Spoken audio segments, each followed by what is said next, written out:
Maybe I was going to touch on some, cause some people don't know the acronyms to like AMRAP and AHAP. I don't know if you ever heard of those two, so.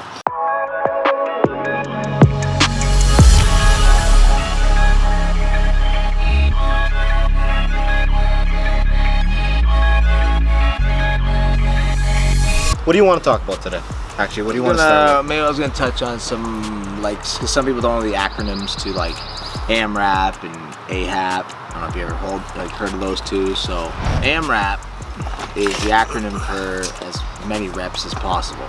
As many reps as possible. AMRAP. That's AMRAP. Okay. Yeah. Okay. So AMRAP is literally as many reps as possible. You'd want to do this within like the last 2 sets of an exercise. So if you're doing 5 sets, I would do it on like the last 2, roughly. So unless you're literally doing an entire workout to failure, like if your entire workout is to rate to failure, then you're literally doing AMRAP the entire time.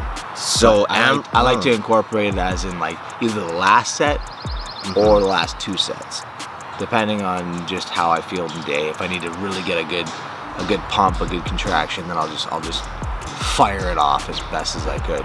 It's new. It's not really new, but it's just like the whole acronym of AMRAP is what a lot of coaches are using nowadays, and a lot of fitness trainers and stuff like that are using that acronym to just say, hey, now you got to hit AMRAP.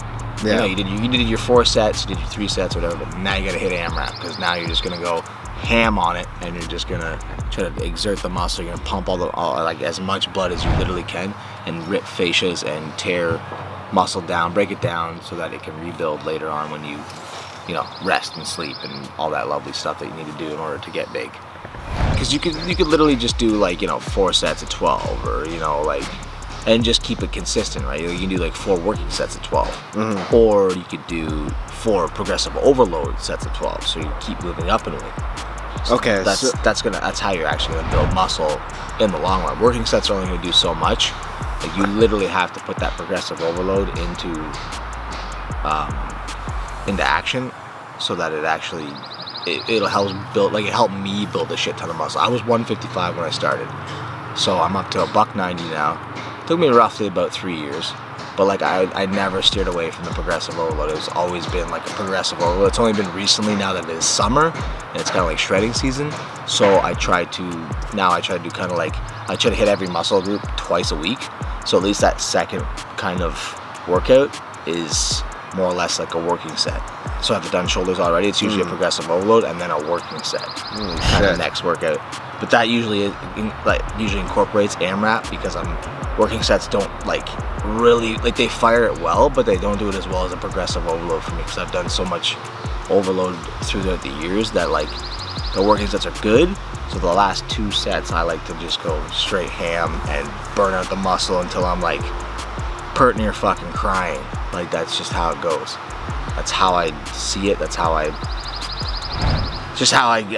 felt or feel. Sorry, at that time, to burn out the muscle, to rip the fascia, to at least put it right into all the work that it can honestly handle. Yeah. So that in the end, it should give me the results I want. Most people would just call it to failure. That's literally what it normally is. Hey, you got to take this set and go right to failure. As many reps as possible. As many reps as possible. The end, as a set though. If you're 4 set, you're at 4 sets or whatever, right? That 4th set should normally be an AMRAP, and even a drop set. Sorry, so you could do 3 drop sets, but you're going as many reps as possible. You are literally destroying every bit of fascia that you possibly can in there, and pumping all the blood that you can.